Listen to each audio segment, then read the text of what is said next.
Hello and welcome to Morning Brew on Politics Social. I am Graham Hughes. It is Tuesday, the 20th of May, 2025. Hi to everyone in the chat. Over here, we've got Gallifreyan Wren, we've got Martin Harrow in there, Janeway is in there. Hi, Janeway. We've got Pygmalion, we've got Joanna is in there as well. That gammon picture is quite disturbing to look at. It's really freaky. Yes. They are quite disturbing to look at, Joanna. I completely agree. We've got Scott in there. We've got Peter Musicovic Pie and other SG as well. Hello! If you'd like to join the beautiful people in the beautiful chat, all you need to do is hit the subscribe button. Wait for a minute and you will gain access to be able to opine. And it comes up on the screen here. Look at this. You can actually change the course of history just with your typing fingers. But don't be a troll, because we have a one strike and you're out policy on this channel.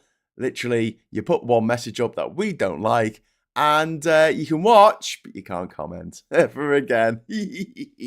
Anyway, let's talk about the surrender deal. Oh my lord. Like, normally I don't go straight to the papers, but I am going to have to go straight to the papers today, because this is just fucking hilarious. This is objectively hilarious. So first of all, we'll go to the Mirror, which is quite sensible. Obviously, they've got to have a picture of the fella from the family. That's very important, because they have to have a picture. The newspapers have to have a picture of the family that live at 42 every day on the front cover of at least one of the papers, usually several, because we live in a very weird country in a very weird time. The obsession with the royal family is, and let's be frank about this, fucking embarrassing. It's really fucking embarrassing. It's like having an elderly relative who is obsessed with fucking clowns. And has clowns everywhere. Everywhere you go in their house, they have pictures of clowns. And all they talk about are the clowns and how much they love the clowns. And as an Irish writer once wrote, the twist is, a clown killed your family. Yeah. Well, there you go. Anyway, Starmer's new Euro Pact. So look, Keir Starmer, deal is a win-win, which I agree with. Okay, I want Brexit out of the way. I hate it. It's disgusting. I don't think you can make Brexit work. I thought that was an oxymoron. I still do. But I do think that you can make Brexit better, have a better relationship with the EU than the sorry state of affairs that we were left with by the goddamn Tory government. 14 years of bullshit. PM says shoppers, tourists and businesses will feel the benefit, which is something that Labour desperately needs someone to feel some kind of benefit of them being in office for nearly a year now and just making everyone feel shit and everyone feel like vindicated for not voting for Labour. And the people who did vote for Labour, they're feeling very betrayed at the moment. Thank you very much. But not because of this. This is good. This is a good thing you did. Well done, Keir. You managed to do a good thing. Well done. Doesn't really mitigate all the shit you've done in the months leading up to it, where you decided to, I don't know, have a pop at the disabled people, have a pop at trans people, have a pop at, like, people coming from other countries. Yeah, it doesn't really do that. But it is a step in the right direction. Please keep going this way. Please. Keir Starmer hailed the UK's deal with the EU as a win-win after years of Brexit rows. Okay, so fair, just easing you in there. Then we go over to the Murdoch rag, the Times. Mad about Meloni, who's a far-right fascist dictator in Italy. We've never had one of them before, so I'm sure it'll be all right. Why leaders fall for her. Okay. And then there's a thing about all the lazy colleagues I've known at work. This is Inside Times too, so you could read about all their lazy colleagues. Great. And there's a picture of the man from the family. I think he's the granddad. I think he's the granddad of the family, because you've got to have a picture on the front cover, every newspaper, every day, until the end of time. Until the sun runs out of fuel. There needs to be a picture of someone from the family. Because we need to show the world that we're absolutely fucking obsessed with this one family. It's very important that... Anyway, Trump dangles trade carrot in phone calls to end Ukraine war. We were talking about that last night at Stateside with me and Canadian Ollie and American Mikey. And it was a farce from the start. He says he's going to stop the war with a phone call. And he just spent 2 hours chortling, or so I'm told, the balls of Vladimir Putin, I believe. There you go. Starmer hails Brexit reset as new era in EU relations. Critics call $9 billion deal a sellout on fishing rights. Okay, so, that's okay, I guess, to a certain point. At least the headline is kind of sensible, and it says critics call the deal a sellout on fishing rights, which it's not, because it's the same fishing rights that the Tories negotiated. It's the same ones, except now they can actually sell their shellfish and other fish to the EU, no questions asked. Okay.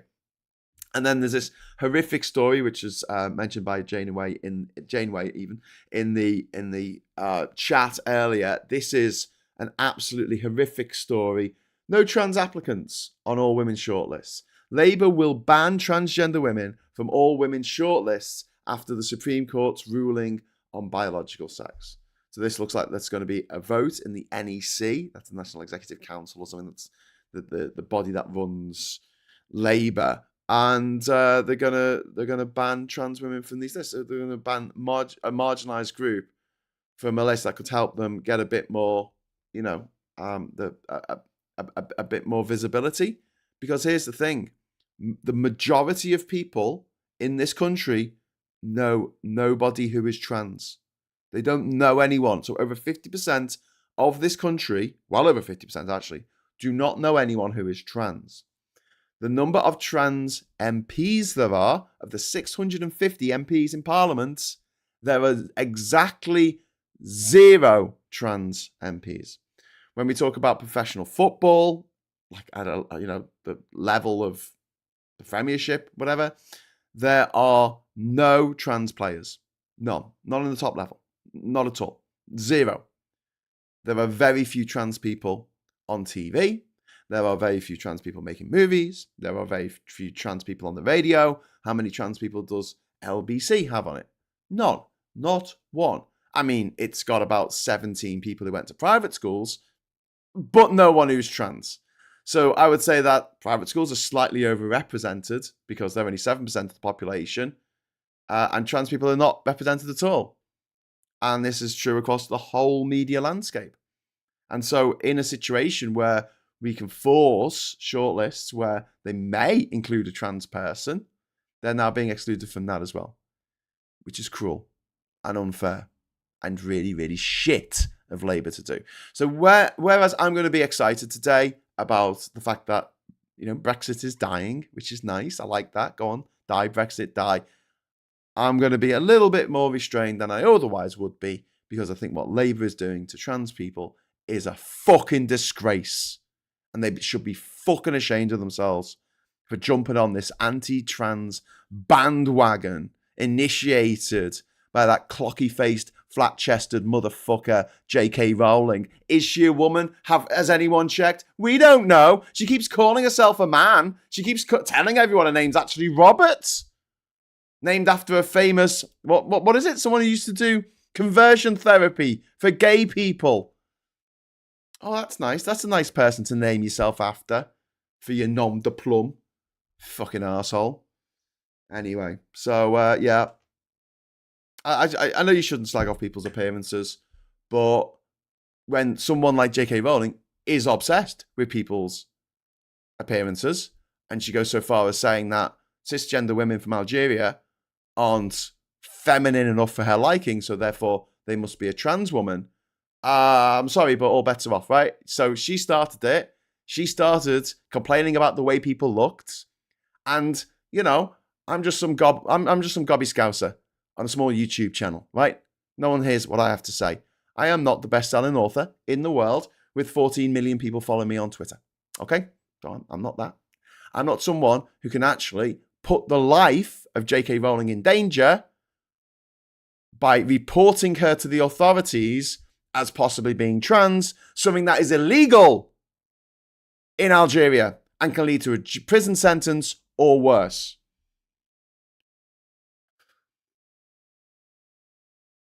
So, the gloves are off. I don't give a fuck.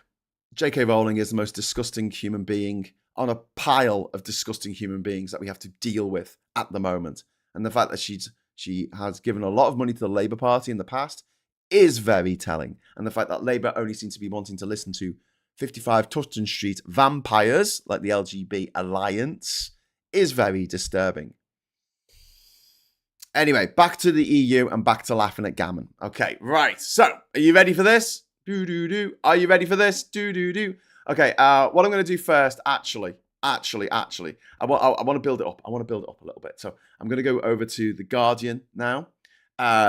EU deal puts Britain back on the world stage, says Starmer. Okay, cool. Allies in warning to Netanyahu over Gaza. This is actually really good. There's been a joint declaration made by Britain, Canada, and France, telling that Israel has to allow humanitarian aid into Gaza, or there will be sanctions against it. It's actually called it out. It's a bit late, but better late than never, I guess. But yeah, on the main story there, EU deal puts Britain back on the world stage. Badenoch describes 11th hour agreement as a surrender to Brussels, because of course she'll say that. So are you ready? Are you prepping yourself? We're going to the Mail next. We're going to the Mail. This is the thing of beauty. Hang it in the fucking Louvre. Look at this. Look at it. Day the Brexit dream died. Yes. Yes. Do you not like a kipper doesn't even begin to cover the PM sellout, says Richard John Little. He's sitting there in his little fucking home office in his house in Florida in America. Sitting there going, I don't like it, it's not fair. This guy who's a migrant in someone else's country doesn't even live in our fucking continent, but there he is, Richard Little Dick there going, and then we've got Andrew Neil, privately educated, of course, the guy who was an impartial observer of events on the BBC while, hosting their flagship politics show, and also at the same time editing The Spectator, a right-wing novelty rag for right-wing gammony dickhead motherfuckers, and he was the editor of it at the same time as presenting the flagship politics show on the BBC. But that wasn't a conflict of interest. Of course, if Gary Lineker says, hey, maybe we should be nice to immigrants, I don't know. Oh my God, man, that's a conflict of interest, my friend. The rush to throw our lot with the stagnant EU is unfathomable. No pearl shall go unclutched. I love it. Fucking love it. Hope these motherfuckers cried themselves to sleep last night. Starmer's surrender. Mwah! Chef's kiss. I love it, Daily Mail. I love it. Give me more of it. More of it. It's like manna from heaven for me. The Daily Mail losing its shit. Brexit. Oh my God, my little Brexit. Oh, leave it. Don't touch it. Don't touch the Brexit. It's evil. I mean, it's lovely. It's nice. It's fluffy. Keir accused of a Brexit betrayal. See, they put the sir in. See how they do it? Little dog whistle. No, he's posh, actually, because he's a sir, Keir accused of a British betrayal as he caves in over fishing rights and leaves us subject to EU laws and courts while paying for the privilege. Keir Starmer was accused of a great British Brexit betrayal last night after agreeing to a deal that hands Brussels control of British laws, money, and fish. That's literally what it fucking says. It says laws, money, and fish. You will take our laws, and you will take our money, but you'll never take our fish!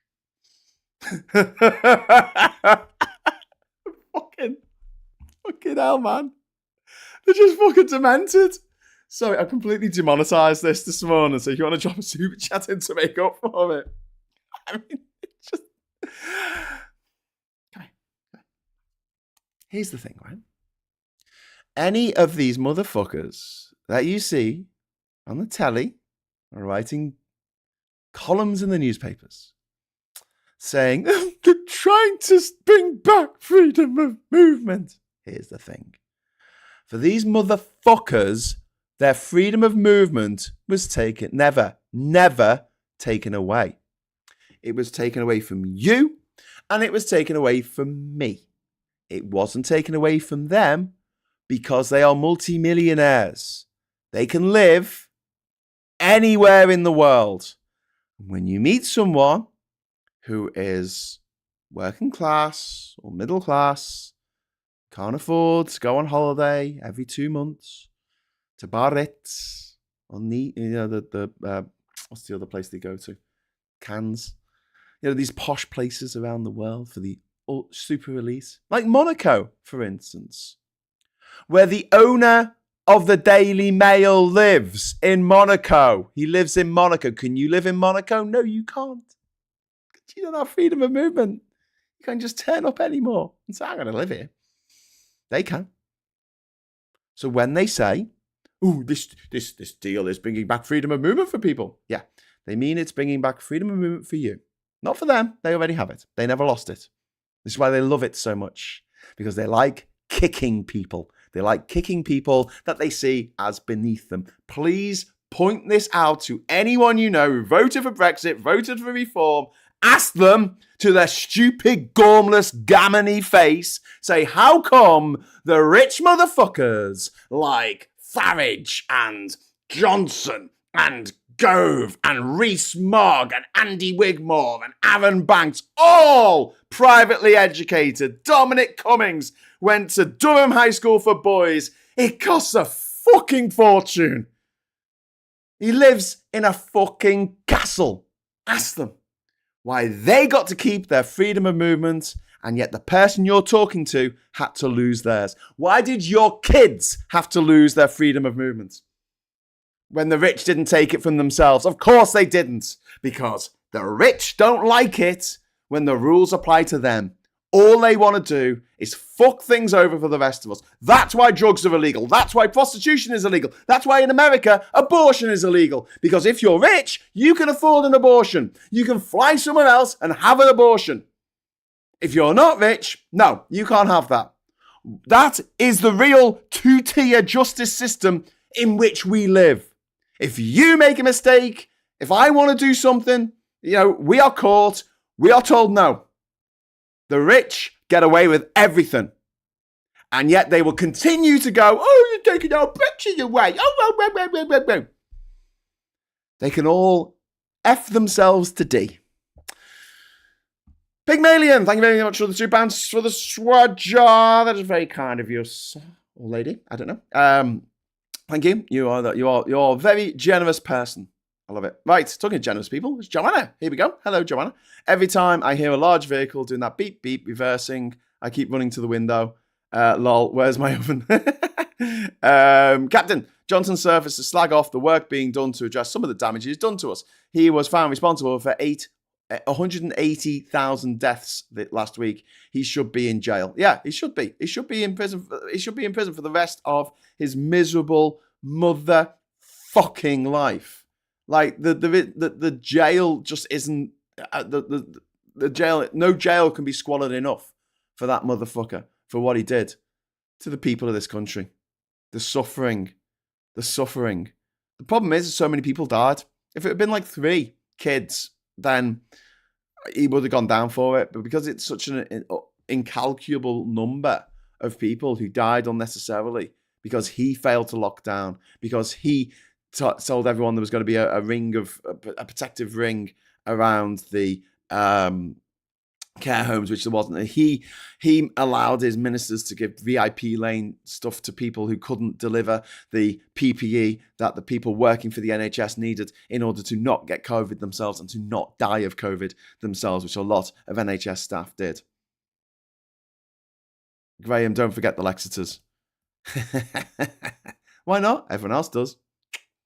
Fucking dickheads. Right.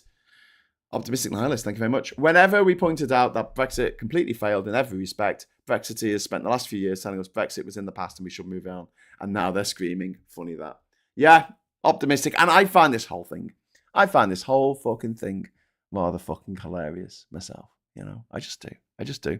Ooh, Andrew Dixon is in the chat and he has sent 10 politics social gift memberships. That is really awesome. Thank you so much, Andrew. You are the best. And I'd just like to say, welcome to Heya and to Michelle's All Blues Guitar, to Anthony, to Rexanne, Paul Smith, Peter Core. Hey, all right, Peter Core.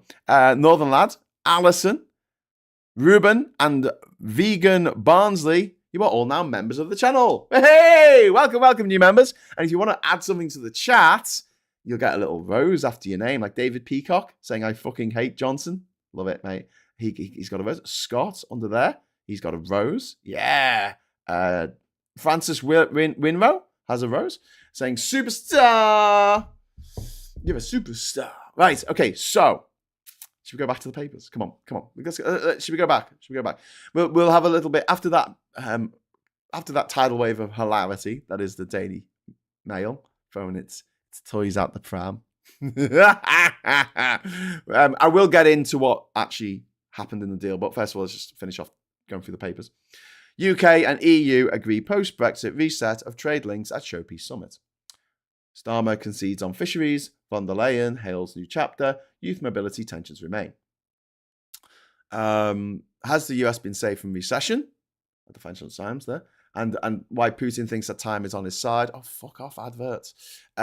Which possibly he does, because he doesn't give a shit about anything that little mealy-mouthed dickhead Donald Trump wants him to do. UBS deploys AI-created analysts' avatars as demand for video presentation rises. That's kind of embarrassing, as I'm a video presenter. No one's called me. It's fine. Just get AI to do it instead. Bastards. And Millie relaxes tax dollars to unleash mattress dollars. This is this hand at the money here. Argentina's president is preparing to relax his country's curbs on tax evasion in an effort to tempt an estimated 271 billion of hidden savings back into the regular economy. Good luck with that, mate. Trickle down economics. It always works. In brief, US lending to non-bank financials soars to 1.2 trillion. That's US bank lending to buyout firms and private credit groups has helped fuel a steep rise in loans to non-bank financial bodies, even as regulators worry that ties between the two sectors could be a systemic risk. Of course it is. Israel moved to take Gaza. BOE eyes, Bank of England's eyes bank rules shift. Trump hails Putin talks. Legal duo fate launches firm. Tariffs fallouts hit China.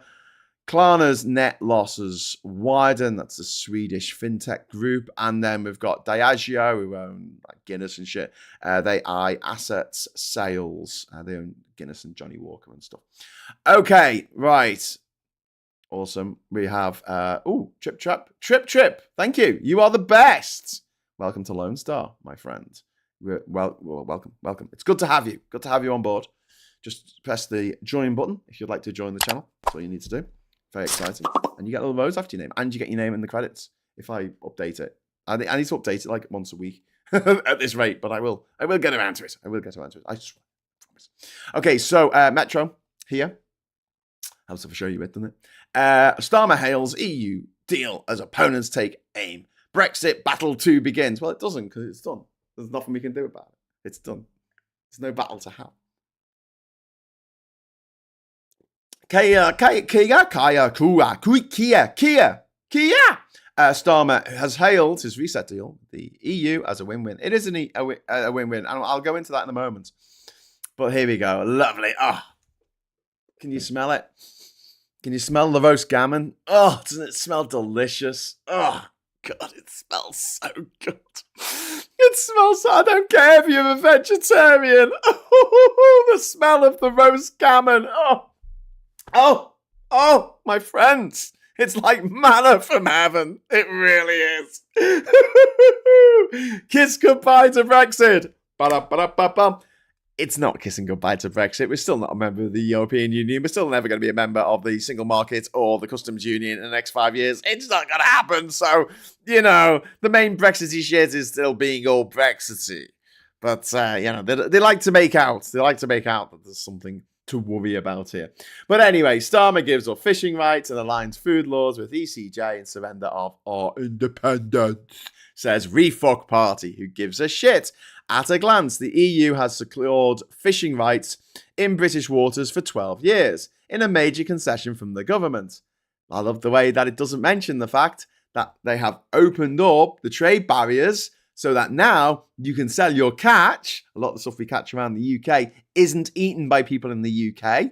Shellfish, particularly, is very popular down in the south of Europe, along the Mediterranean. And we up till this point, we couldn't really sell that shit. So now you can. So actually, when the Scottish fishery person went, oh, this is awful, this is really bad, before the deal was actually announced, the smoked salmon people, or the salmon people, it doesn't have to be smokes, but the salmon people in Scotland were like, fuck yeah, we can sell our fucking salmon now. Let's do it. Without all the red tape. The problems that made it impossible to sell this stuff. So now they can sell their catch. They can catch their catch and they can sell their catch. It's the way it works. So, back to the papers. Defence. Britain will have access to EU Security Action for Europe, SAFE fund, which is worth billions, but UK troops may be deployed on EU military missions. Okay, there's this thing called NATO, okay? NATO! You may have heard of it. It's called NATO. Last time I checked, it had 32 members, right? And all but the US and Canada were in Europe. Did you notice that? How all the members of the of NATO were in the US or Europe? Did you notice that? Yeah, I noticed that. So if the EU want to go and do something, surely they'll just do it under the auspices of NATO and say, anyone want to come along with this? Doesn't have to be the activation of Article 5. Just be a NATO mission, like the K4 mission in Kosovo, as an example, off the top of my fucking head. It's not rocket science. But no, EU army, they're going to deploy our troops, and they're going to make our troops go and do things. Yes, they might. But at the moment, the Americans make us do things like go into an unwinnable war, an unpopular and unwinnable war in Afghanistan or in Iraq. Yeah, that was cool. Chasing old Uncle Sam on his daft military adventures around the world. Yeah, no. We have an existential threat on the doorstep of Europe. That existential threat, it's called Vladimir Putin. And while he continues to attack our continent, we need to work together with our brothers and sisters across our continent of Europe to fight back against these foreign barbarians who are coming over here and torturing, raping, murdering our civilians. Because that's what they're doing. Make no mistake. Okay, what's next on youth mobility? While no deal was signed, there is an intention to work towards a balanced youth experience scheme for the UK and EU. I really hope that's in place in the next couple of years so young people can take advantage of that. Travel. British passport holders will be able to use EU e-gates, meaning holidaymakers will face shorter passport queues at the borders. Thank fuck for that. Food. Deal to remove border checks and red tape on agri-food will be made permanent in return for alignment on plant and animal laws. Yes, alignment. Alignment. The word is alignment, yeah? So we have the same standards as the EU, which we do anyway. You see, no standard is going to have to change. It just means, right, the way it works. You have a factory. It makes a thing, right? Let's say it makes some food. Makes a chocolate bar. At the moment, you have a UK inspector going in now and again to check there's no rats in the chocolate bars or cockroaches or whatever else might be in the chocolate bars. So you have to go and make sure that it's up to British standards. And then they have a crate of chocolate bars which they want to sell to France. It then has to be checked again by an EU inspector, okay? Because we don't have an alignment of regulation. But here's the mad thing. We do. We have the same level of regulation on all of our food products as they do in the EU because we were a member of the European Union and its predecessor since 1973. So for nearly 50 years, we were a member of this union where we had to align our way of selling stuff. Right. So now you have your factory that gets occasionally inspected by a UK inspector. But because those inspections are done to EU standard, you don't need the secondary inspection. They don't need to open your crate of Mars bars and check the Mars bars before they get sold in France. I know I'm oversimplifying it, but that's essentially the gist. It needs one inspection instead of two. And therefore, you half the price of sending this fucking stuff to our brothers and sisters around our own continent. Brilliant. Good. You're just paying for the packaging. Just pay for the packaging and the delivery. Pay for the person to go drive it into continental Europe. Or mainland Europe, I should say. Right, finally, I'm reading off this bit here. Energy. The UK will align with EU rules to hit net zero by rejoining the EU's emissions trading scheme. It will also agree to rules on electricity sales. You know what this means, ladies and gentlemen? It means that our electricity prices will come down as a direct result. So, our companies will be able to trade more with Europe, our biggest trading partner.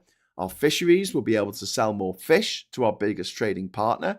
We will not have to queue up in the other country. Stop beeping your fucking horn. We will not have to queue up in the other country's lane of the and passport control.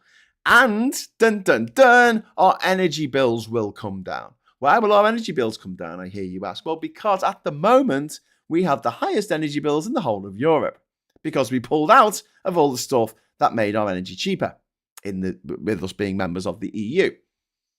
Now that we are back in that market and we are back into that, energy field, if you want to call it that magnetic field, that electric field, our prices should come down. They will come down.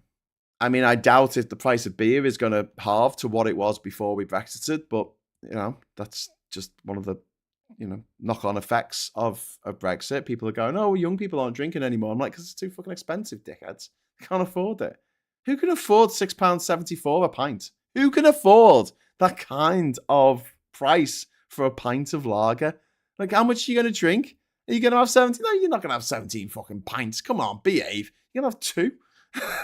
And you're going to nurse them so they're warm before you finish them. Anyway. Anyway, so, and then we've got, and then we've got this really weird front cover of the Daily Star. Please brace yourself for this, for what you're about to see. Okay, it's Keir Starmer in a gimp suit. Okay, trigger warning. I'm not even making this up. This is the front cover of a national newspaper. So here we go. Daily Star here. Bozo, Keir's orange ball chewing Brussels gimp. PM is in a tight spot. Bozo Johnson calls Keir Starmer an orange ball chewing gimp for his EU deal, despite the end of Brussels sausage wars.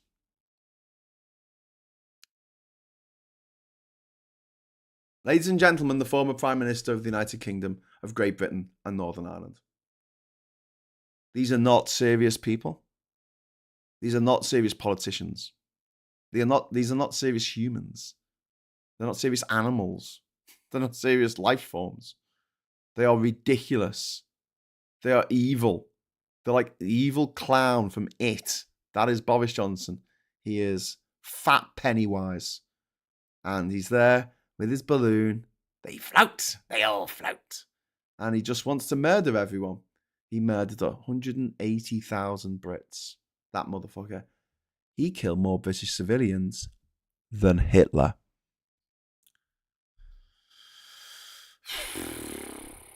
Mate, go away. Go the fuck away, Boris Johnson. Forever. Daniel Hannan, another privately educated Brexiter. He was in the news yesterday calling Keir Starmer similar names about gimp suits and ball gags. This is what passes for political discourse in this country these days. And I get shit for fucking swearing. Absolute fucking scumbags. Hate them. I hate them. And when the day comes for each of them, I'm going to fucking celebrate. I'm going to do a little fucking dance. I'm going to dance a jig like Bruce Willis at the end of The Last Boy Scout. I am, you know. What's he doing? It looks like he's dancing a jig. Audrey, good to see the badges on patrol. One on you, pagan. Hello, sir. We've got Chris H. Bojo outing his kink there. No kink shaming here, just pointing it out. What nonsense was that for a headline, even from that Beano-like rag?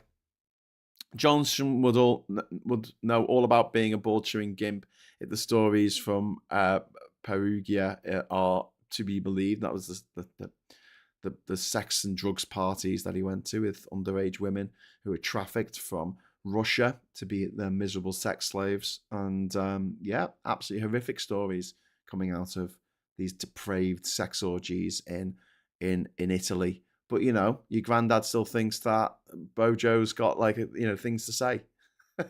He seems like a nice bloke. No, he doesn't. He is fucking evil. Sonic Shadow. Everything we import is about 15% of our electricity from Europe and export 2% to Ireland. There's great websites to show the live use of the grid. Yep. Ironically, we have some of the best renewable energy thanks to the wind farms, but the pricing doesn't reflect that currently. Yeah, schism. The reason being is that we price our energy on the most expensive commodity of that energy, which at the moment, since the invasion of Ukraine, has been gas. We shouldn't do that because we don't get any Russian gas. We got fuck all Russian gas before. It was only like 3% before the invasion. Now it's 0%, and we get most of our natural gas from Qatar these days. I think comes all the way across from Qatar.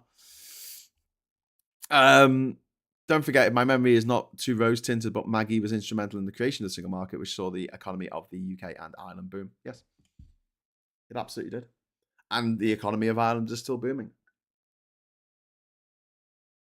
Come on. Come sit on me knee. I'm going to tell you a story, all right? Come sit on me knee. I'm going to tell you a little story.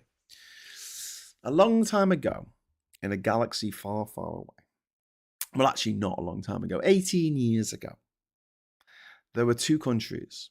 One was called the United Kingdom of Great Britain and Northern Ireland. The other one was called the Republic of Ireland. And they lived next door to each other. In fact, they shared a land border. And at that time, in 2007, both countries enjoyed a GDP per capita of around $45,000 to $50,000 US dollars. And these countries, despite one being a lot smaller than the other, decided to go their separate ways at that point. Ireland decided to open itself up to the world and allow people to come and invest. And they got Google to set up shop there and all the big companies. I mean, through various ways of dodging tax, but yeah, they still got them to set up, which meant jobs for people in Ireland. And it meant that the GDP per capita started to grow from around 50 grand to around 60 grand, 70, 80 to what it is today. Over $100,000 per person.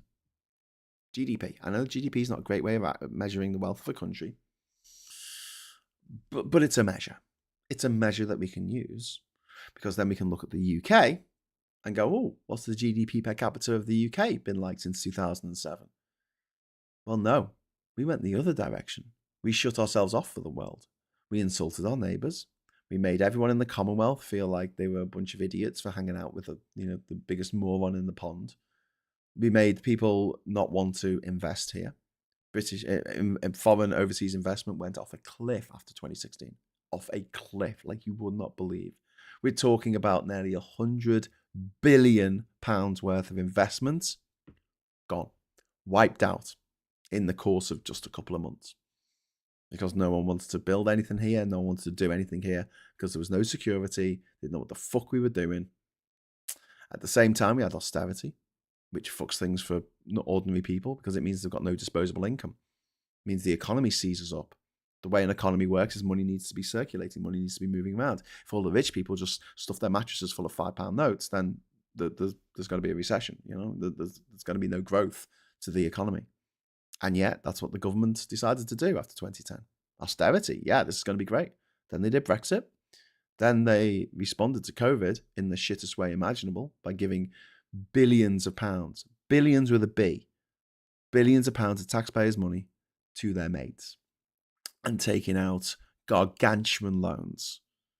Imagine you know someone, a loved one, a family member, steals your credit card and racks up hundreds of thousands of pounds of gambling debt. And then you are on the hook to pay it back, not them. They just swan off onto their next adventure. And you'll be paying it back for the rest of your fucking life. And then, as if that wasn't enough, Liz Truss decides to make an uncosted mini budget along with their mate Kwasi Kwarteng. And the markets tank. Gilt yields go up through the roof, which is the interest charged on government debt goes through the roof. A £425 billion black hole is blown into the pension funds of this country. And they'll dance off into the moonlight, like nothing happened. It's all good. Still doing talks with the Heritage Foundation at £1 million a pop. And something else that happened with Brexit as well, not just the close down of our relations with our foreign neighbours, and the fact that we got ridiculed on the world stage so badly, and no one wants to do it. No one wants anything to do with us. Assets were moved, and someone said to me, "Oh, money moves all the time, Graham." I'm like, "No, not like this." Over 1 trillion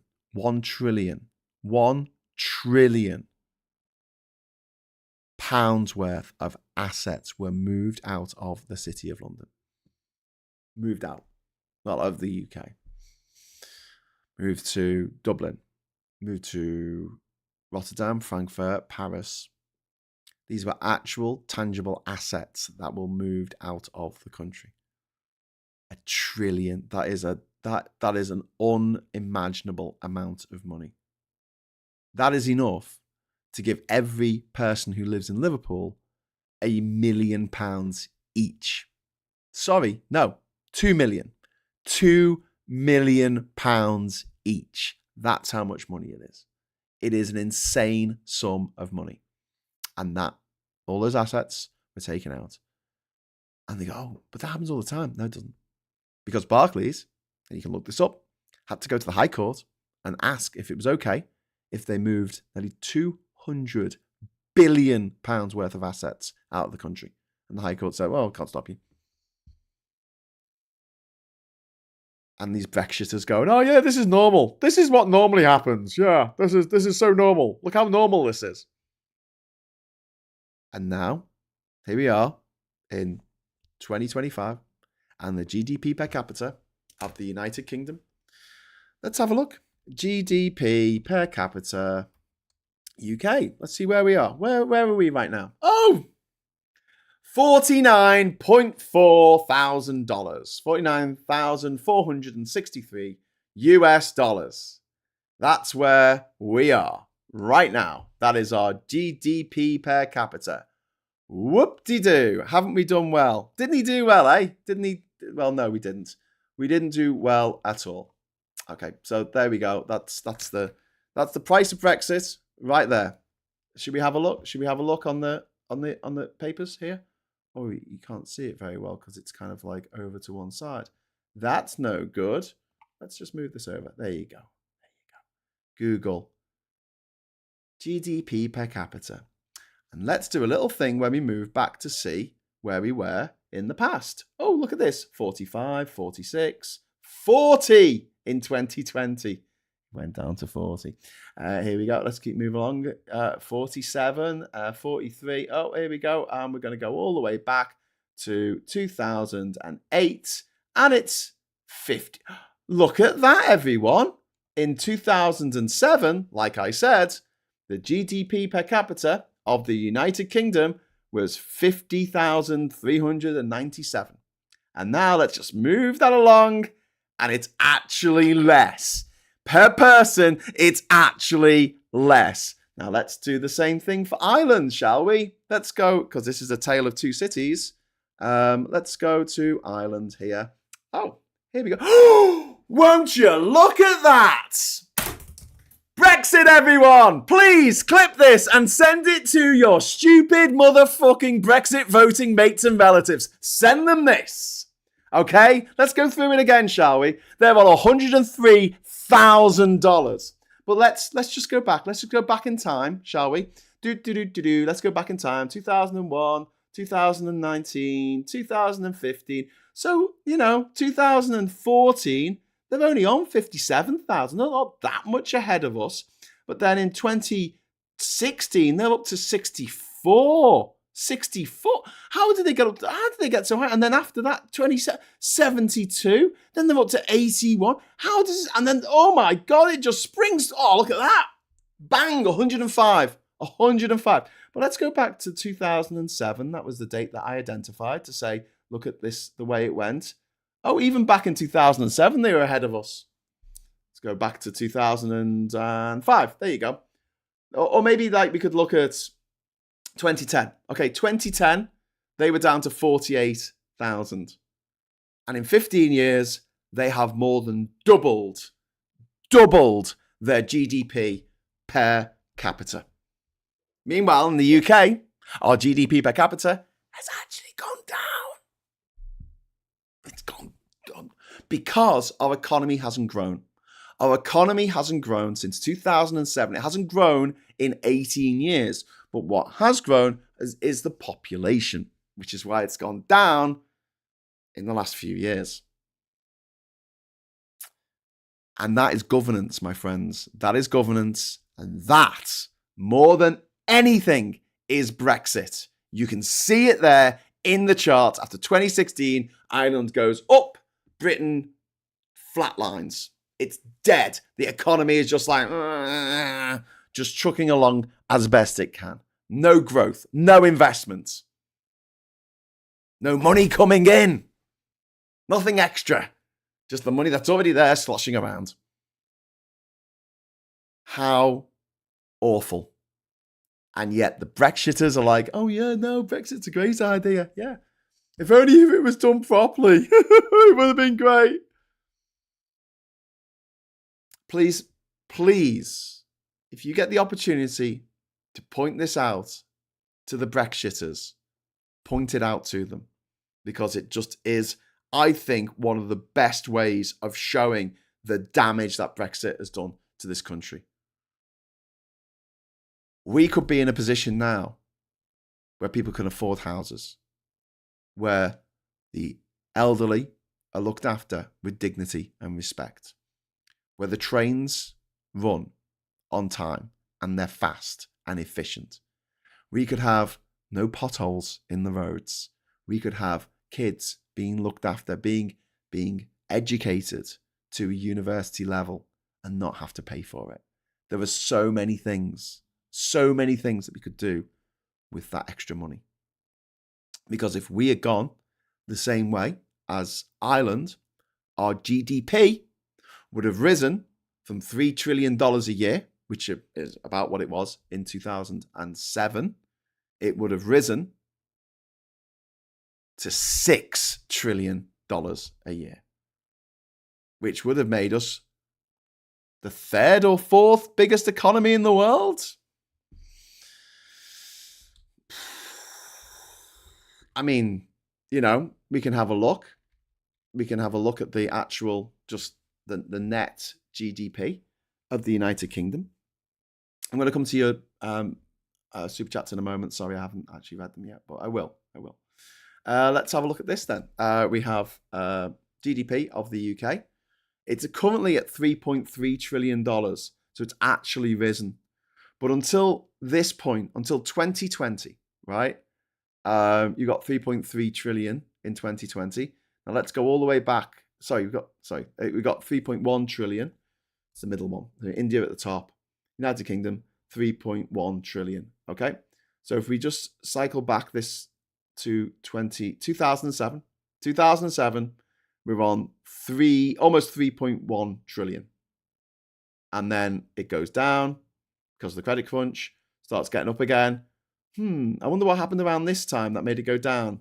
And then it sort of flatlines, and then it gets to this point here where that we start gaining a little bit, a little tiny bit, and we end up with 3.3 trillion for 2023. If we had followed the same line of progression as Ireland, we'd be on 6 trillion. We'll be on 6 trillion, my friends. I mean, those Brexiters, those Tory scum who are now whinging on all the news shows and in all the newspapers, they stole that from you. They stole trillions from you. Bastards. Absolute bastards. I will never forgive them. I will never, ever, ever forgive them. So, optimistic nihilists. There's been a row between Phil supporters and no justices. I'm now a Green supporter and don't have ill will towards Labour supporters, but we need to work together to stop Farage, not fight each other. I don't really know no justice. I'm only sort of slightly aware that there's someone, but they seem like someone who just has a go at my friends about doing it wrong. Like, I think that if you are a supporter of one or the other, or both, if you're a supporter of both, then just enjoy their content. But I tend not to talk about other people who make content. I don't really have an opinion about them because I assume they're just doing the same thing we are, unless they're on the right and they're being paid shitloads of money to do what they do. I try and stay out of that, unless, you know, Owen Jones came up to me and interviewed me at the Labour Party conference twice now, so I can talk about that. But I've had no interaction with no justice, so I don't want to comment on it. I don't really know the content. All I've heard is that some of my friends were upset about things that she had said about them. So, you know, do with that information what you will. And then we've got David Peacock. Hello, David. Thank you very much for the £5 super chat. I cannot find the word to express just how much I detest the disgraced clown XPM Johnson. He is just the scum of all scum. He really, really is. And it's very difficult to get the words for such a terrible, terrible person. And then we've got Alistair. Thank you very much for the £5 super chat. Keep it up. Yeah. Brexit did, as a side effect, finally get rid of Les Dennis. Did he leave? What happened? Did he die? I don't know. Optimistic. I know Zach Balansky's faction within the Greens aren't saying to leave NATO, but they're saying they need to work on Europe on defence since you can't rely on America anymore. It's true. Reverend Cathy, the problem, and look, with Zach, like I met him. I did a Three Blokes in the Pub with him years ago. It's still available on this channel. I'll fish it out for you. He seems like a really nice guy. I don't know if he's what the Greens need right now. If it was up to me, if I was in charge of the Greens, and I'm not a Green member or anything, but if I was, I'll be pushing for someone who comes from a working class background to lead the Greens. Someone like Mick Lynch who can connect with people. Because at the moment, I know it comes, the Green movement in general, this isn't just the Greens, but just the Green movement in general, it does come across to a lot of people as a very white bread, middle class thing to concern yourself with. And I completely get that.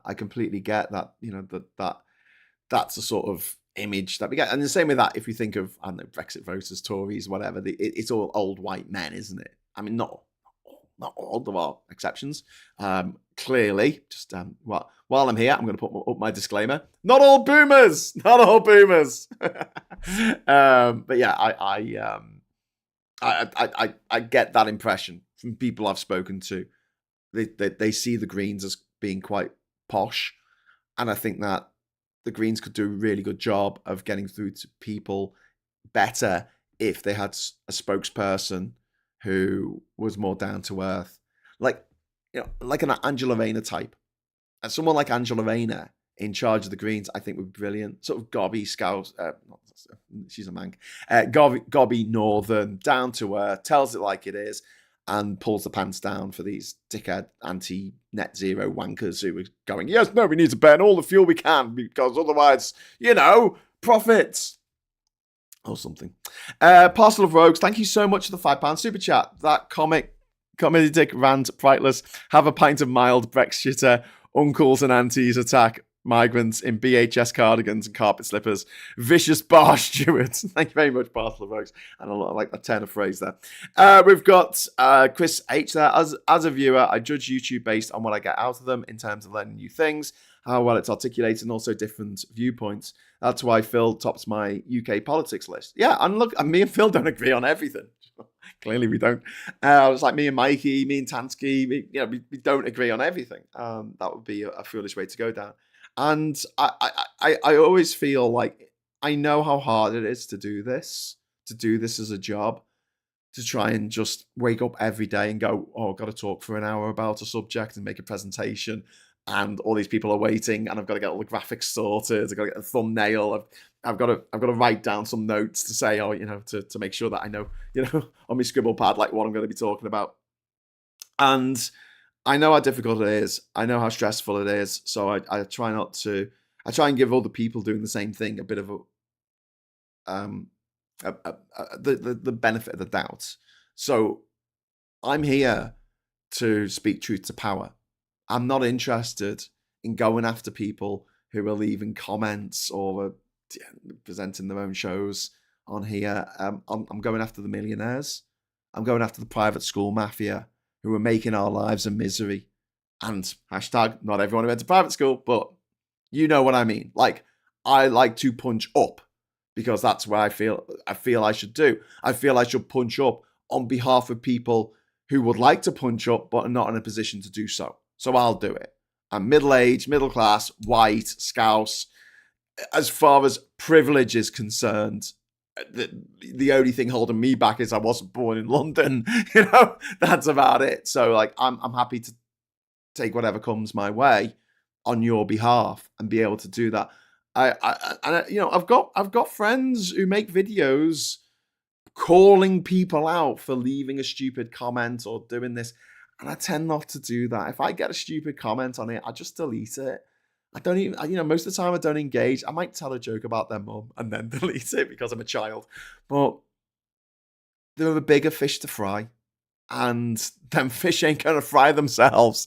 Let's put it that way. We're up against insurmountable odds. We're up against all the billionaires in the world who do not want a better future for our children. And squabbling amongst ourselves is not a good look, I don't think. So I just stay out of it. I try and think of it like going to a job interview or going on a date.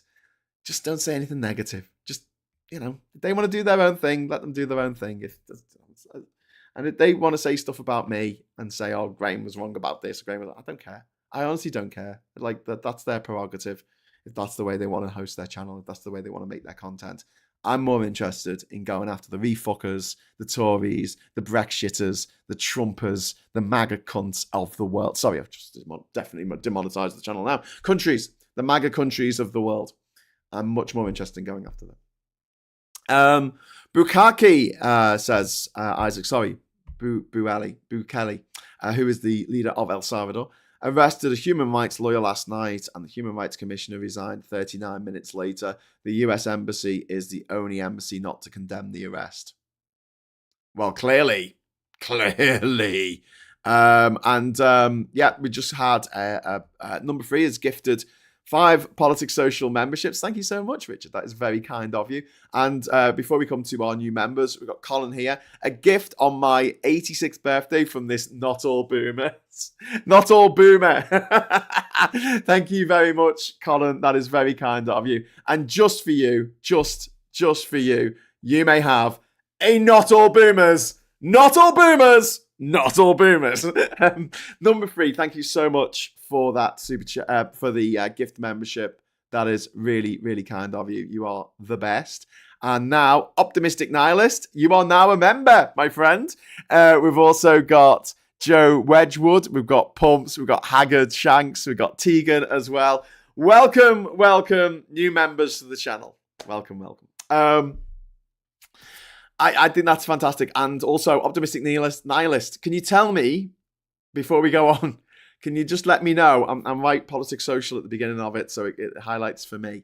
Can you just tell me, is it nihilist or nihilist? How do you pronounce your name? Because I sometimes hear them being pronounced two different ways. A nihilist sounds like someone who really likes rivers a river in Egypt. So who knows? Ivan, thank you so much for the £20 super chat. That's incredibly kind of you. Thank you. Yesterday on here, I stated my dissent and it was respectful discourse. But when I called LBC, I was patronised by James O'Brien's producer. Then in the Facebook chat, people were deliberately getting at me. I'm sorry to hear that, Ivan. And my advice would be, I know you didn't ask for advice. Maybe you just want to complain about it. But you can't get anywhere on Facebook. You can't get anywhere on just leaving comments for people. They don't fucking read them. And if they do, they just get their back up, and you never change anyone's mind. It just turns into a slanging fest. I mean, my methods, my tactic for dealing with social media, because obviously I get a lot of shit, How could I not? But I'm nowhere near as much shit as women get, nowhere near as much shit as someone like Super Tansky gets, but still. It's just disengage. Just tell them to fuck off. Tell them that, their father smells of elderberries and their mother was a hamster, or vice versa. and then just leave. Just quit the conversation. Block them. Block those motherfuckers. LBC never call you back. If you call up LBC and you speak to the producer and they'll just go, yeah, all right. Okay, we'll call you back. And then they hang up. They're not going to call you back. I know this from personal experience of calling up LBC over the years. I very, very rarely call up LBC these days because I know that I'll only get through if I've got something really, really cool or interesting to say. So there you go. Happy birthday, Colin, says Sarah Davis. Happy birthday, Colin, says Diz. Everyone saying happy birthday. Isn't that lovely? I'm very excited about Joe Wedgwood and Pumps and Haggard and Tegan and Optimistic Nihilist becoming members.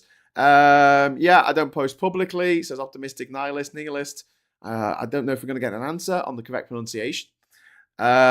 Nihilist sounds like someone who describes. Nihilist sounds like someone who discriminates against the river in Egypt. It is denial. Denial is a river in Egypt. Once I went to Lord Kitchener's Island. It's not called that anymore. In Egypt, and we camped for the night. Yeah, it was good. It was intense, but we were in denial. Captain, I've never been on Facebook. I don't do protected wars on the internet. Caused loads of trouble in my town. Yeah, I mean, and plus, the person that you're debating with might not be debating in good faith, and you'll never know. You just never fucking know, will you? Because they just be faceless. A lot of people are just faceless. You just set up accounts to be horrible to people because that makes them happy. They're weird, and that's the only thing that makes them happy. It's the only thing that makes me happy in my life. Is just to be horrible to everyone. Strawberries were good. Only one was too scabby to eat. That sounds good. Gallifreyan Van, I'm glad to hear about your strawberries. Joanna says, just happy I found a way around the YouTube links filter. That is very good. Just give the code for a tiny URL. Ooh, that's kind of cool. I'll have to remember that. And Diz is saying, have a good day to Reverend Caffey. And then Optimistic Nihilist, don't call us, we'll call you. The classic interview rejection line. And One Egg Pagan says, Rainer for PM. I don't know. I think she'd make a good leader of the Greens. If she went to the Greens, I think she'd make a fantastic leader for the Greens. But I don't know. Andy Burnham needs to enter the political stage and not just regional, says Liam. He would make a very, very good leader of the country. Plus, and he's very straight talking, and he's a Scouser. So, what's not to love? What's not to love? Someone's going to tell me, now he's a bastard. I met him in real life and he told me to fuck off. Never meet your heroes. I had a message on WhatsApp from WhatsApp about setting up a passkey. Is it genuine? I don't know. I don't know. Have I had a message about setting up a message? No, not yet. Maybe I will. It's put AI on it for some reason. I just hate the fact that why is it giving me AI? I do not care. I do not want AI, said I. Sounds like a Dr. Seuss poem, that, doesn't it? So let's just, before we go, right, let's just go through my list, okay? This is the things that have been agreed. with the EU going forward. I want to leave on a high. I think these are all great. I think that this genuinely is, for me, a win-win situation. Your mileage may vary. So, 12-year fisheries agreement. The EU boats will continue to have access to UK waters until 2038, when it will be renegotiated. This replaces the expiring deal it extends the expiring deal, which was due to expire next year. Why is this a good thing? Because a boat is really fucking expensive. The kit you need to go fishing is really expensive. It's good to know what's ahead, and you're not just waiting until a date in the future where something might happen or might not. Quotas will still be negotiated annually, but access is guaranteed, which is fair enough because they have opened the doors to us being able to sell our catch in Europe better than it was under the regime of the Tories. So, yes, we cannot take as much fish from the sea that we would want to. But what's the point of that? What's the point of having 100% of the fish if you can only sell 50% of your catch? That's the question I have for you. A lot of the stuff we have, a lot of the fish that we have around the British Isles, we don't actually eat ourselves. So it's an export market thing.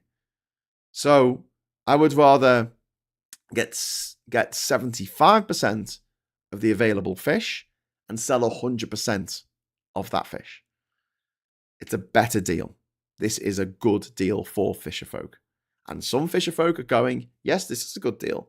But obviously, the usual gobshites like Nigel Farage are jumping on this and going, oh God, the fisherfolk are going to be out of a job. Because they don't know anything. They don't know anything. This is Nigel Farage, who was supposed to go to 40 meetings when he was head of the UK fisheries for the representative in the EU. He went to one meeting, my friends. One meeting. And I have it on good authority that he didn't even pay attention at that one.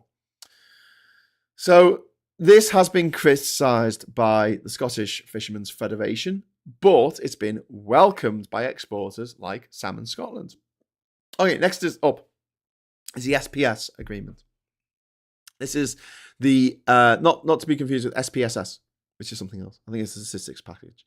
Sanitary and phytosanitary agreement. This slashes checks on UK food exports to the EU.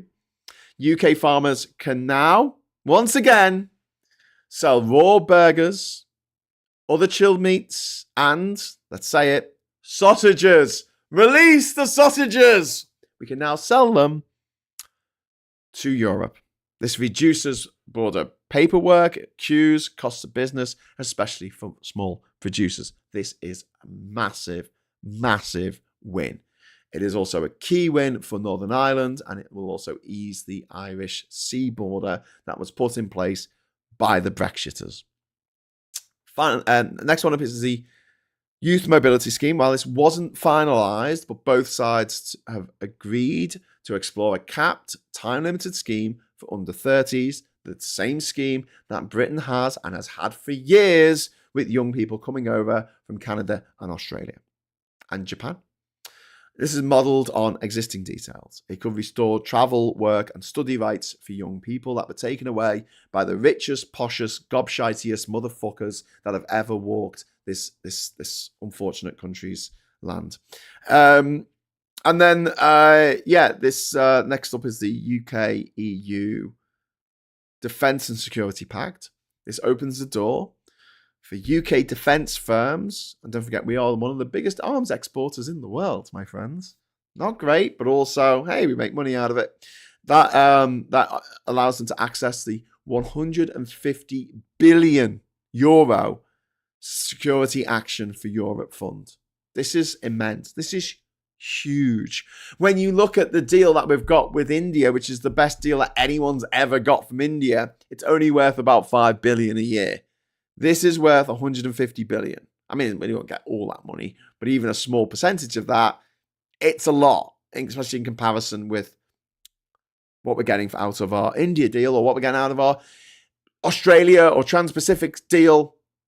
This is a lot, right? And this is why it's so important and so good to trade with your nearest neighbours. Economic gravity, my friends. Economic gravity. This builds on joint operations that already exist and NATO. It's intended to complement NATO and not to replace it.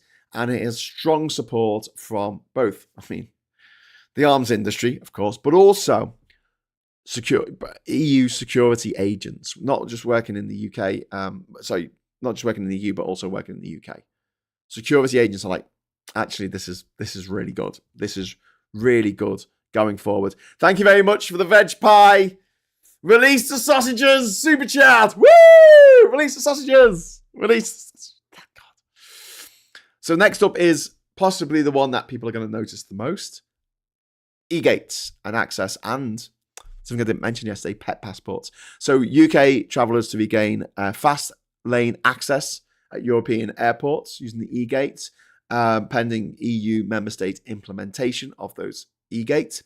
And pet passports are going to be reintroduced, ending the need for individual health certificates.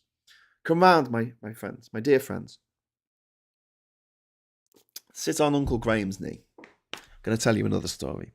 Once upon a time, there was a gobby scouser who was, handsome in a kind of, whimsical way. He looked like a hamster, apparently, or a gerbil. No, a guinea pig. Apparently, he looked like a guinea pig. Anyway, he decided to go to Ukraine and drop off supplies at the border for people who needed it. Amongst the supplies he dropped off included lots of nappies, lots of sanitary towels, lots of pushchairs, also a defibrillator, which actually saved a number of people's lives who were queuing up on the border, elderly people, refugees leaving from Ukraine. And what he did was he went in a van that had collapsible seats in the back. So on the way there, could fill up with stuff. A van lent to him by Kieran the van driver, of Kieran the van driver fame.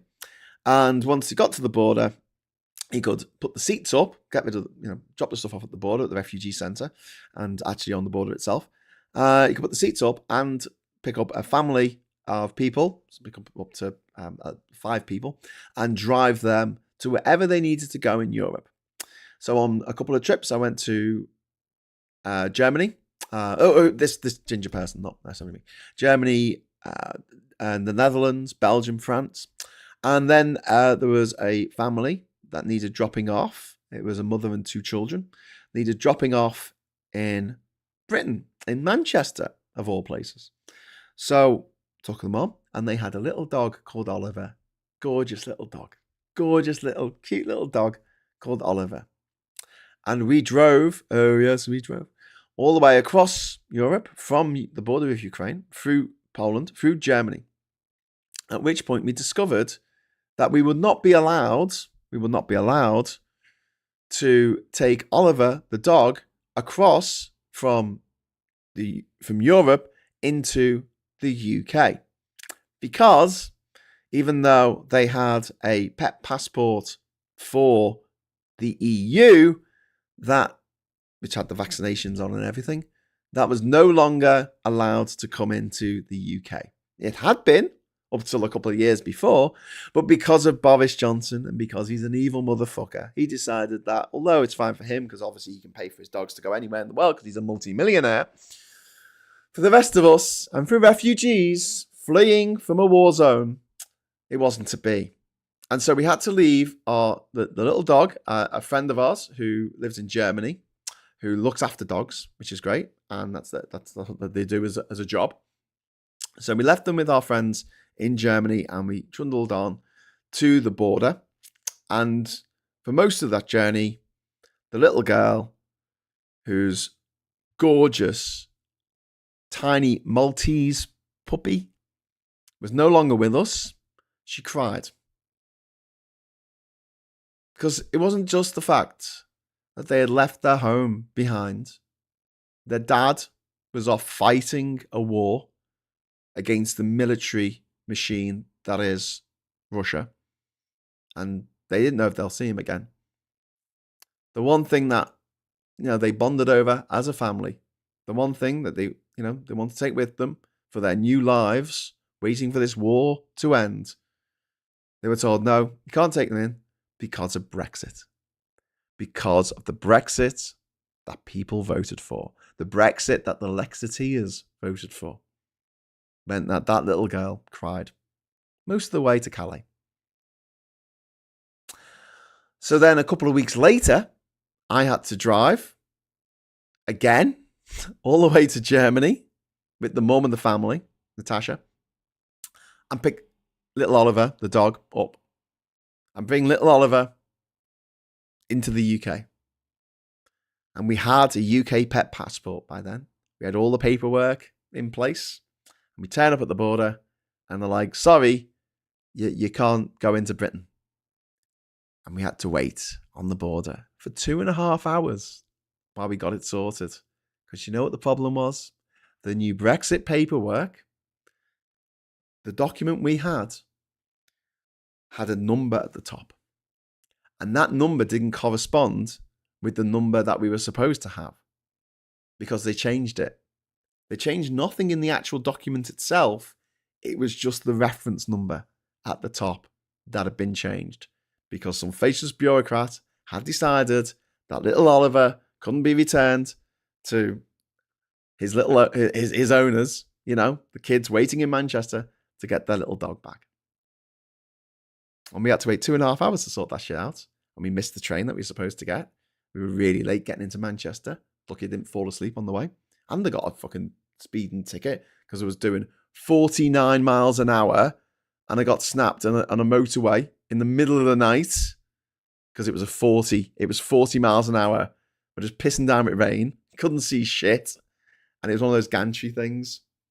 And it was the first one. Like, I trundled along. I wasn't even going. I was going at 50 miles an hour because I was in no hurry. And yeah, fucking 2 o'clock in the morning, first ever speeding offence. 49 miles an hour on an empty motorway at 2 in the morning. I mean, if there'd been work there, if there'd been like road works, I would have gone, okay, fair enough. There was road works. It is dangerous to go faster than you're supposed to when there's road works and there's people working in the road. I understand that. I'm a bit of a Boy Scout when it comes to driving. But no, there was nothing. It was just this one gantry, 40. And then the next ones weren't. The next ones were like, yeah, you can go as fast as you like now. Anyway, so that's my story about returning little dog Oliver and the tears involved for these refugees fleeing war because of Brexit, because of the red tape that the Brexiteers voted for. And now here we are, Keir Starmer and his team getting rid of the red tape. And all we can hear from the gammon is wailing. They're like crying. They're like, oh, it's so unfair. They're taking my Brexit. It's so unfair.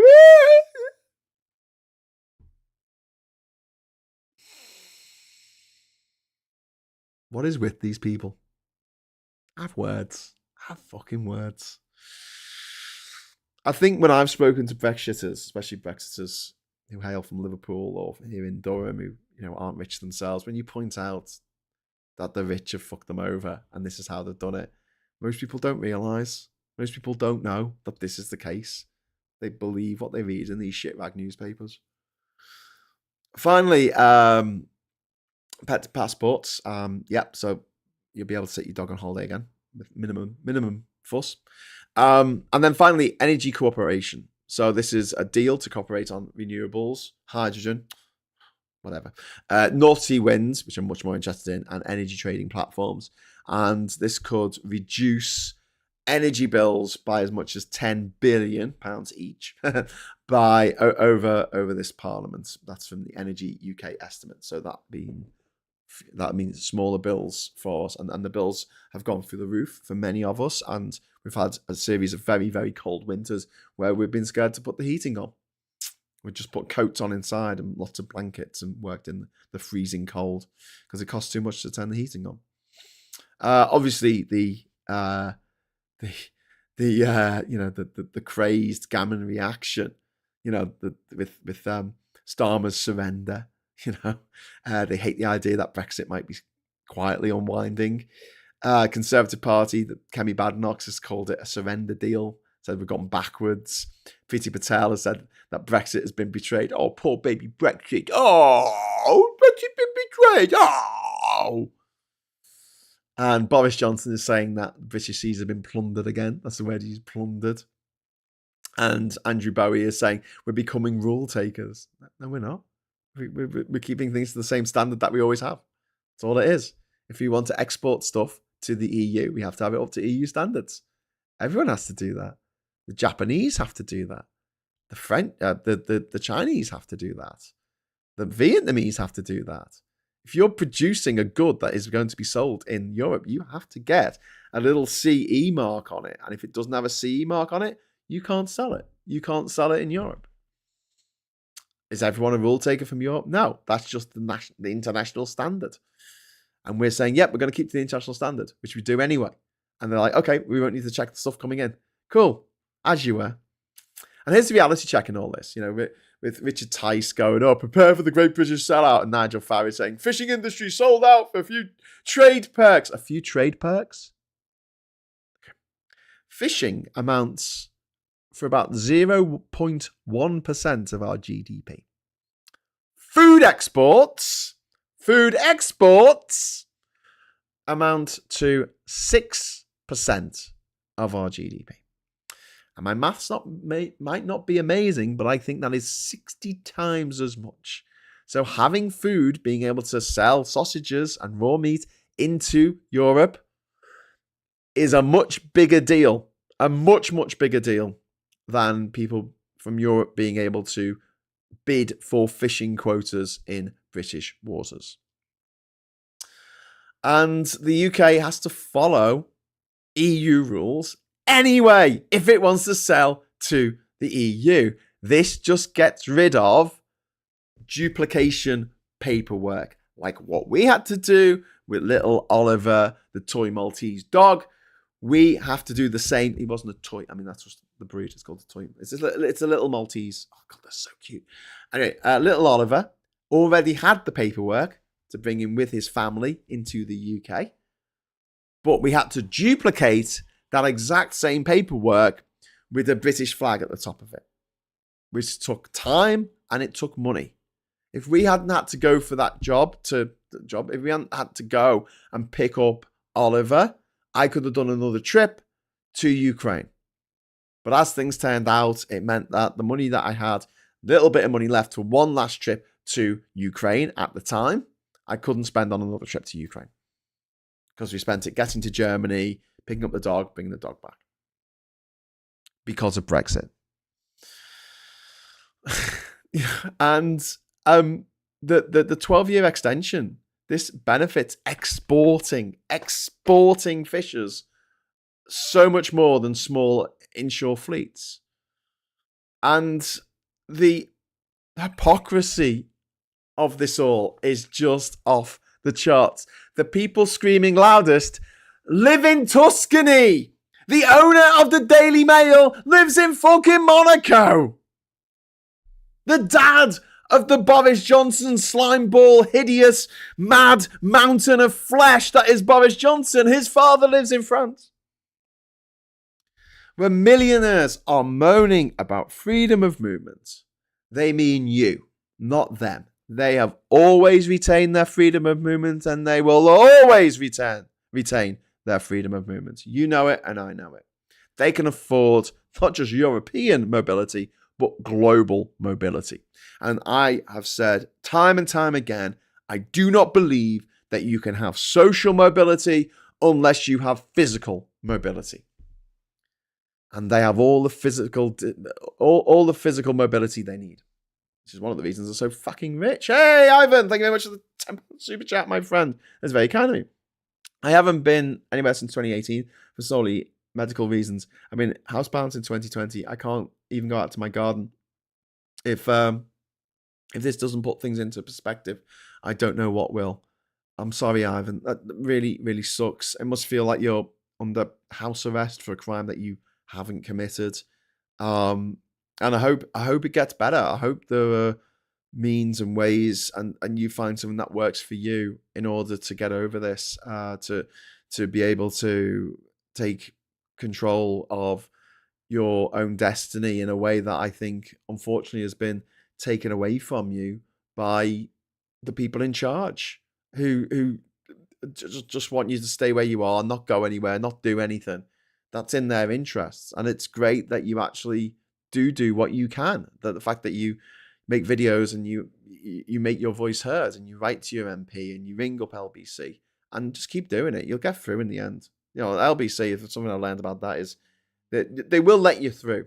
There's two ways of getting through to LBC. One is sound mad, just sound absolutely bonkers. Whatever James is going on about, sound like you're pro Brexit, and they'll put you through because James will make fun of you.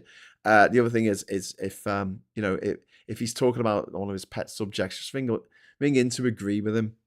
He likes that. But yeah. Martin, Joanna, my mum's empty house had an 11th visitation notification waiting for me yesterday. Jesus, what the hell? Bureaucracy. It's great, isn't it? And Dave Moore says, a few years back, I was travelling along a variable speed of the M6. The gantries alternate between 50 and 60. I stayed at 49 through all of them, but many people increased their speed. Yeah. Well, I was going at 49 because I just wasn't travelling very fast. And also because it was raining. You can't actually tell because if it's raining and it's dark and the lights are really fucking bright, the lights on the gantries are really bright, you can't normally tell whether it's 50 or 60. So I saw the gantry and thought, oh, I better slow down. And it might be 60. I don't know. There's no one else on the motorway. I was on the inside lane. I'm like, I wasn't rattling through anyway. But I took it down to 49, thinking that because you see the light from the sign, I just couldn't read it from that distance, and I just thought, oh, it'll be 50 or 60. I'll go down to 49, so I won't get done by it. And then I got done by it. Anyway, it'll be off my license in a few years' time. It really does piss me off. I've done so much driving. I've driven in South America, North America, Europe, all over Europe, Africa. I've driven in Asia. I've driven in Australia. I've driven over 6 continents. And like when I say I've driven all over Australia. I've driven from Melbourne up to the top, up to Darwin and then down the east coast. I've driven again in another trip. I went all the way across the Nullarbor from Melbourne to Perth, down to like the Margaret River. Is it the Margaret River? And then down to Esperance and stuff like that. And like I've driven all over New Zealand. I've driven in America. I've driven all over California. Like, and then to finally get done on a humanitarian mission, one that I didn't actually want to do because obviously, like, I was there to help people and drop off supplies at the border. I wasn't particularly there to help dogs, but obviously it became part of the mission. But it always stayed with me that the fact that we had to leave Oliver, the dog, in Germany because we couldn't bring him into the country because of paperwork. Just absolutely mind-blowing. Absolutely mind-blowing. One on your pagans, David Attenborough, who is now 99 years old. What a legend! He is a legend. We love him. Anyway, and I love you. Thank you. Thank you for watching. Thank you for watching today. Thank you to everyone who's dropped a super chat in. I hope I didn't miss any. If I did, I'm sorry. I will apologize. Oh, hang on. We have from Day. Thank you. Day. Thank you. Thank you. Thank you. Thank you, Day. The arms industry gets a terrible reputation. It's one of the industries I work in, designing essential UK defence comms satellites. If we can make a few bob selling to reputable allies like Canada, why shouldn't we? Well, I know. They get a bad rap. What can I say? Sorry that I missed your chat when it came in there. I was too busy ranting away about ranty things. Paul Oliver, did you see them reunite? Yes. It was really nice because one of the things when we were traveling over, because I was traveling with the mum, back to Adams to pick up the in Germany to pick up Oliver, and she was really worried that Oliver wouldn't recognise her when they were reunited. Oliver completely recognised her, jumped up on her, was licking her face, yipping away. It was I've never seen a dog so happy in my life. This was a very, very happy dog. And then I was there to drop the dog off. And Natasha in Manchester with with the kids, and they were so happy to be reunited. So that was good. That was a good thing. That was a good thing. But Brexit, man. Brexit, fuck off. Like, could you imagine me in my mentality? Like, I hate Brexit at the best of times, and I'm driving on this motorway after having to, do this extra journey that I didn't want to do. It's pissing down with rain. I'm just so fucking ratty, and like, I got speeding. I see the flash going off, so I'm not going to get a speeding fine. Just fucking Brexit. Fucking Brexit. Yeah. Anyway. I think Natasha learned a few new English words on that journey. I grew up watching Steve Irwin. I have him to thank for teaching me to be a kind, enthusiastic, and bubbly person. Oh, that's cool. That's cool, Liam. And yeah, enthusiasm is infectious. So is misery as well. People are like just miserable all the time. That tends to get infectious as well. So I try to be upbeat, even when things are a bit shit, because we're here for a good time, not a long time. Let's just get all these dickheads out the way. Let's get all these fucking millionaires and billionaires. Let's get them to fuck off. Let's screw them over. They've been screwing us over all our lives. We've been screwed over by multimillionaires. It's time to fight back. Anyway, thank you very much for watching. I will be back at 1 o'clock, I think, with Abby Heffer. In fact, I'll send her a message now to make sure that we are doing this. Well, I doubt if she's going to actually get back. Hey, are we good for 1 p.m. today? Okay, so hopefully, see if Abby gets back to me. But hopefully, we'll be doing a special show at 1 o'clock today. Me and Abby Heffer, who is doing a PhD on authoritarian systems. She's lived in China for many years, and she is a bit of an oracle, a bit of a we can't do it today. Okay, no problem. So that's good. That's actually really good, because I haven't done the prep work, because I've got to queue up all of the clips that we need to have. But we are going to do it. We are going to do a show about Andor and its relations to real life. And I know that some people don't like Andor, haven't seen it, whatever, so don't bother watching it. But even if you aren't a Star Wars fan and you haven't seen the show, right, I think this will be worth watching when we do it in the next couple of days. I will let you know when it's going to happen. And we'll be talking about the similarities between rebellions around the world, authoritarian regimes, what Andor got right, what Andor got wrong, and why it deserves a place on the pinnacle of the Star Wars canon, because it really is Star Wars for people who don't like Star Wars, to say the least. So that won't be at 1 o'clock today. I'm going to continue doing my writing. I missed the deadline. There was a writing deadline at 8 o'clock this morning, and I was up dead late writing, and I just got to a point where I was like, I can't hand this in like this. I can't, because it's just not good enough.